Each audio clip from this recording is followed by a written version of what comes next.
តម្លៃហាងចេញមាសបានធ្លាក់ចុះខ្លាំងកាលពីម្សិលមិញខណៈដែលប្រាក់ដុល្លារមានការស្ទុះងើបឡើងមកលើវិញបើគណនីទិញលក់ហាងឆេងមាសឥឡូវនេះលោកអ្នកនឹងទទួលបានការបណ្ដុះបណ្ដាលនិងការប្រឹក្សាពីអ្នកជំនាញព្រមទាំងក្លាយជាសមាជិកនៅក្នុង Channel VIP ដែលគិតថ្លៃ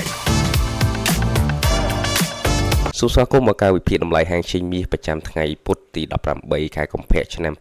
2026យើងឃើញថាតម្លៃហាងចេញមាសកាលពីម្សិលមិញគឺមានការធ្លាក់ចុះខ្លាំងជាង$100ក្នុង1អោនពលគឺវាបានធ្លាក់ចុះដល់កម្រិត$4,841ក្នុង1អោនឬក៏ប្រមាណជា$5,832ក្នុង1តម្លឹងមូលហេតុចម្បងដែលជំរុញឲ្យមាសមានការធ្លាក់ថ្លៃគឺដោយសារតែប្រាក់ដុល្លារមានការងើបឡើងបន្ទាប់ពីទិន្នន័យសេដ្ឋកិច្ចរបស់សហរដ្ឋអាមេរិកចេញផ្សាយការពីសប្តាហ៍មុនជាពិសេសគឺទៅលើទិន្នន័យការងារគឺមានការស្ទុះងើបឡើងខ្លាំងហើយកត្តាមួយទៀតដែលជំរុញឲ្យមាសមានការធ្លាក់ចុះនោះគឺដោយសារតែវឌ្ឍនភាពក្នុងការចរចានុយក្លេអ៊ែររវាងប្រទេសអាមេរិកជាមួយនឹងប្រទេសអ៊ីរ៉ង់ដែលគេមើលឃើញថាអាចឈានទៅដល់កិច្ចព្រមព្រៀងសក្តានុពលមួយអញ្ចឹងសម្រាប់តម្លៃហាងចេញមាសបច្ចុប្បន្ននេះបាទគឺកំពុងតែស្ថិតនៅក្នុងកម្រិតទាបបាទមិនឆ្ងាយពីកម្រិតទាបកាលពីយប់មិញទេនៅ$4,876ក្នុងអោនអញ្ចឹងយើងមកមើលហាងឆេងមាសនៅក្នុងថ្ងៃនេះទាំងអស់គ្នាចង់ដឹងថាតើនឹងមានបំរែបំរួលបែបណាបន្ត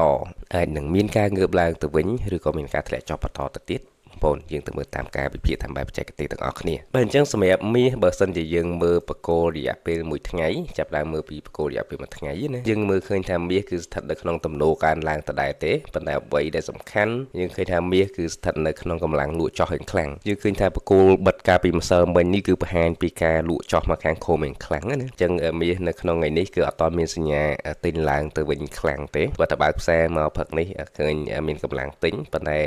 នៅខ្សោយនៅឡើយទេហើយវាក៏អាចនឹងមានឱកាសចំខាងខមបន្តទៀតដែរនឹងមកយើងមើលបកគោប្រចាំថ្ងៃបាទយើងចូលទៅមើលបកគោរយៈពេល1ម៉ោងបាទចង់ដឹងថាវាធ្លាក់ទៅដល់កម្រិតណាឬក៏ឡើងទៅវិញទៅដល់កម្រិតណាសម្រាប់មាសនៅក្នុងថ្ងៃនេះខ្ញុំបានបែងចែក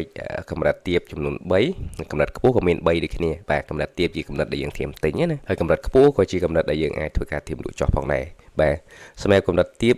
មាន3នោះទី1គឺនៅកម្រិត$4,813ក្នុង1អោនកម្រិតទាបទី2នៅ$4,748ក្នុង1អោនហើយនិងកម្រិតទាបទី3នៅ$4,654ក្នុង1អោនបាទ3កម្រិតទាបនេះគឺជាកម្រិតដែលយើងអាចធ្វើការទិញឡើងទៅលើវិញបាទសម្រាប់កម្រិតខ្ពស់ក៏មាន3កម្រិតដូចគ្នាបាទកម្រិតខ្ពស់ទី1នៅ$4,972ក្នុង1អោនកម្រិតខ្ពស់ទី2នៅ$5,066ក្នុង1អោនហើយនិងកម្រិតខ្ពស់ទី3នៅ$5,131ក្នុង1អោន3កម្រិតនេះគឺជាកម្រិតដែលយើងអាចធ្វើការត្រៀមលក់ចុះមកវិញបាទអញ្ចឹងសម្រាប់តម្លៃហាងចេញមាសនៅក្នុងព្រឹកនេះយើងឃើញថាមាននិន្នាការទៅខាងធ្លាក់ចុះច្រើនជាងទិញឡើងណាអញ្ចឹងសម្រាប់មាសអាចនឹងមានការធ្លាក់ចុះមកខាងខុំបន្តហើយតំបន់ដែលយើងអាចធ្វើការធៀបទិញបងប្អូនអាចរងចាំមើលទៅបើសិនជាវាធ្លាក់មកកម្រិត$4,813នេះមានសញ្ញាទិញបងប្អូនអាចធ្វើការទិញឡើងមកលើហើយក្នុងករណីបើសិនជាវាបំបែកបាទយើងធៀបចាំទិញពីតំបន់នេះមួយទៀត$4,748ក្នុងអោននេះក្នុងករណីមួយទៀតបើសិនជាមាសផឹកនេះមានការស្ទុះងើបឡើងទៅលើព្រោះដោយសារឥឡូវនេះមានកម្លាំងទិញឡើងទៅវិញអញ្ចឹងបើសិនជាឡើងផតកម្រិតនេះបាទកម្រិត$4,910នេះបាទទិសដៅនឹងបាទទៅលើហើយបាទ$4,972ក្នុងអោនអញ្ចឹងបើសិនជាអត់បំបែកទេយើងតាមធៀមលក់ចំមកខាងខុំវិញបានពីកម្រិតខាងលើហ្នឹងបាទប៉ុន្តែក្នុងករណីបើសិនជាវាបំបែកតម្លៃ$4,972ក្នុងអោនអញ្ចឹងវាអាចមានឱកាសងើបឡើងទៅលើវិញខ្លាំងទិសដៅវាបន្ទាប់អាចទៅបាទអាចទៅ$5,066នេះឬក៏អាចនឹងធ្លាយទៅ$5,100យ៉ាងណាមិញយើងរងចាំមើលទាំងអស់គ្នាជាពិសេសទៅលើព័ត៌មានភូមិសាស្ត្រនយោបាយព្រោះដោយសារព័ត៌មាននេះត្បិតថាមានវឌ្ឍនភាពប៉ុន្តែបាទបច្ចុប្បន្ននេះភាពតានតឹងផ្នែកយោធាយើងឃើញថាកាន់តែតានតឹងជាងមុនព្រោះដោយសារតែសហរដ្ឋអាមេរិកបច្ចុប្បន្ននេះបាទបានបញ្ជូននៅនាវាចម្បាំងទី2ទៅហើយ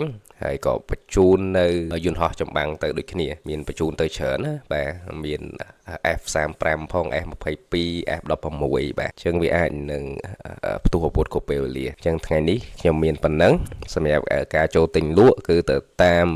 Kilowatt ទៅតាមតម្លៃដែលខ្ញុំបានជំរាបជូនបងប្អូនមុនហ្នឹងមានសញ្ញា confirm បងប្អូនអាចចូលផ្សាយបានហើយបាទចឹងថ្ងៃនេះខ្ញុំមានប៉ុណ្ណឹងសូមអរគុណសូមគោរពលាបើគណនីទិញលក់ហាងឆេងមាសឥឡូវនេះលោកអ្នកនឹងទទួលបានការបណ្ដុះបណ្ដាលនិងការប្រឹក្សាពីអ្នកជំនាញព្រមទាំងក្លាយជាសមាជិកនៅក្នុង Channel VIP ដែលគិតថ្លៃ